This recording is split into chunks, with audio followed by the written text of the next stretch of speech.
Hello friends, நான் உங்கள் கவி பேசுகிறேன். அதான் இந்த வீடியோவில் எதை பற்றி பார்க்க போகிறோம்னா, வரக்கூடிய ராகு கேது பயிற்சி 2025 ராகு கேது பயிற்சி கும்பராசி கும்பலக்கணம் அவங்களுக்கு என்ன மாதிரியான பலன்களை தரப்போகுது அப்படின்றத பற்றி தான் முழுமையாக பார்க்க போகிறோம். இப்போ இந்த ராகு கேது பயிற்சி கும்பத்துக்கு என்ன மாதிரியான பலன்களை கொடுக்கும்னா, ராசி மேலேயே ராகு இருக்கார். ராசி மேலே ராகு இருக்கிறதுனால நல்லது பண்ணுவாரா இல்லை காலை வாரி விடுவாரா அப்படி ஒன்றும் பயப்படுற அளவுக்கு இல்லைங்க. காரணம் என்ன அப்படின்னா, கும்பத்தோட அதிபதியே இந்த ராகு தான். நிறைய பேருக்கு இந்த விஷயமே தெரியாது.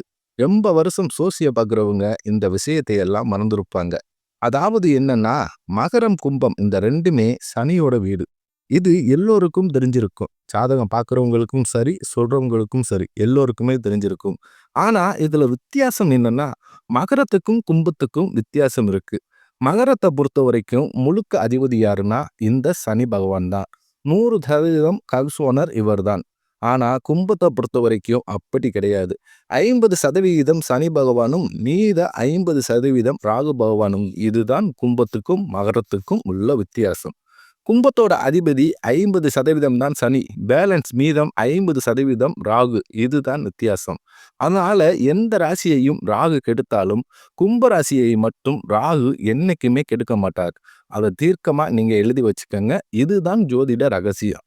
கும்பத்துக்கு ராகு அடுத்த 1.5 வருஷம் ராசி மேலேயே இருப்பதால கும்பத்தை பொறுத்த வரைக்கும் அடுத்த 1.5 வருஷ காலம் மிக பெரும் மாற்றத்தை கொடுக்கக்கூடிய காலகட்டமாகவே அமையும்.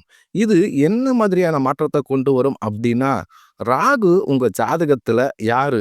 அவர் அதிபதி, கிட்டத்தட்ட லக்னாதிபதி அவரே.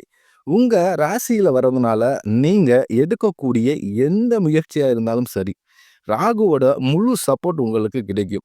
எல்லோருக்குமே வெற்றி அடைவதற்கு முயற்சி எடுக்கிறோம். ஆனா முயற்சி வெற்றி பெறுமா என்று முடிவு பண்ணுவது நம்மளோட ராசி அதிபதி அல்லது லக்னாதிபதி தான். ராகு முதல்ல யாருன்னா போகக்காரகன். உலகத்தில் உள்ள அனைத்து விதமான வசதிகள், சௌகரியங்கள் அனைத்தையும் கொடுக்கக்கூடிய ஒரே கிரகம் இந்த ராகு தான். அதனால தான் ராகு எந்த அளவுக்கு நல்லா இருக்கோ அந்த அளவுக்கு தான் நம்மளோட வாழ்க்கையில சந்தோஷங்கள், சௌகரியங்கள், ஆடம்பரங்கள் இது எல்லாத்தையும் அனுபவிக்க முடியும். இது அடுத்த 1.5 வருஷம் கும்பராசிக்கு கிடைக்கும். ரொம்ப சந்தோஷமா இருப்பீங்க, சௌகரியமா இருப்பீங்க. ரொம்ப ஆடம்பரமான வாழ்க்கை வாழ்வதற்கு ராகு மிகவும் கை கொடுக்கும். மிகப்பெரிய இடத்துக்கெல்லாம் போயிட்டு வருவீங்க, விலையுயர்ந்த பொருட்கள் வாங்குவீங்க, வண்டி வாகனம், வீடு வாங்குறது இது மாதிரி எதுவா இருந்தாலும் லக்ஸரியா வாங்க வாய்ப்பு இருக்கு. ராகு எது கொடுத்தாலும் லக்ஸரியா அல்லது கிராண்டா தான் தரும். இது போல உங்களுடைய வாழ்க்கை தரம், வாழ்க்கை முறை எல்லாமே மாறும். இதெல்லாம் அடுத்த 1.5 வருஷத்துக்கு சிறப்பாக இருக்கும். இதுதான் ராகு பகவான் கொடுக்கக்கூடிய யோகங்கள். அப்ப கேது 7ஆம் வீட்டுல இருக்கார். கேது என்ன பண்ணுவார்?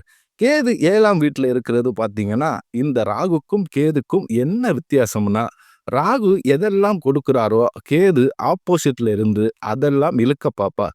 ராகு எது கொடுத்தாலும் பெருசா கொடுப்பாரு. கேது எதுவா இருந்தாலும் சிறுசா கொடுக்கும். இதுதான் வித்தியாசம். இப்ப 7ஆம் வீடு என்பது களத்திர பாகம். நம்மளுடைய பார்ட்னர், ஒரு ஹஸ்பண்ட் அல்லது ஒய்ஃப் குறிக்கக்கூடிய பாகம். இதுதான் 7ஆம் வீடு. இப்ப கேது 7ஆம் வீட்டுல இருப்பதனால கணவன் மனைவி இடையே மிஸ் அண்டர்ஸ்டாண்டிங் இருக்கு, கருத்து வேறுபாடு, பிரச்சனைகள் வர வாய்ப்பு இருக்கு.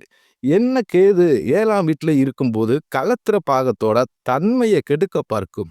அதாவது என்னன்னா, சில கருத்து வேறுபாடுகள் வந்துகிட்டே இருக்கும். எதுக்கு வருது, ஏன் வருதுன்னே தெரியாது.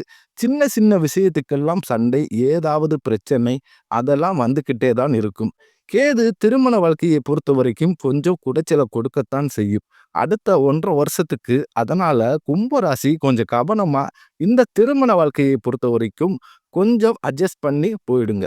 அதே போல கேது பிரிக்கக்கூடிய கிரகம். கணவன் மனைவி இடையே சண்டை மனைவி அவங்க அம்மா வீட்டுக்கு போகலாம், அல்லது வேலை விஷயமா கணவர் மனைவி 2 பேரும் யாராவது ஒருத்தர் பிரிந்து போகலாம், இல்ல வேலைக்காக கூட பிரிஞ்சு இருக்கலாம். அதாவது கணவன் ஒரு ஊர்ல வேலை பார்க்கலாம், மனைவி இன்னொரு ஊர்ல வேலை பார்க்கலாம். இப்படி வேலைக்காக பிரிஞ்சு இருக்க வாய்ப்பு இருக்கு. இது எல்லாமே அடுத்த 1.5 வருஷம் தான். ரொம்ப பயப்பட வேண்டாம். இந்த கேது 7ஆம் வீட்டுல இருப்பதனால உங்க பார்ட்னர் ஏதோ ஒரு விதத்துல உங்ககிட்ட இருந்து கொஞ்சம் பிரிச்சு வைக்கும். ஒன்று பிசிக்கலா பிரிச்சு வைக்கும், இல்ல மென்டலியா பிரிச்சு வைக்கும். சில பேர் ஒரே வீட்டுல ஒண்ணா இருப்பாங்க. ஆனா தனித்தனியா வாழ்வாங்க. இதுக்கெல்லாம் காரணம் என்னன்னா, இந்த கேது தான். இந்த மாதிரி சமாச்சாரங்கள் எல்லாம் கேது பகவான் அடுத்த 1½ வருஷத்துக்கு திருமண வாழ்க்கையில் கொடுப்பார். அடுத்து பார்த்தீங்கன்னா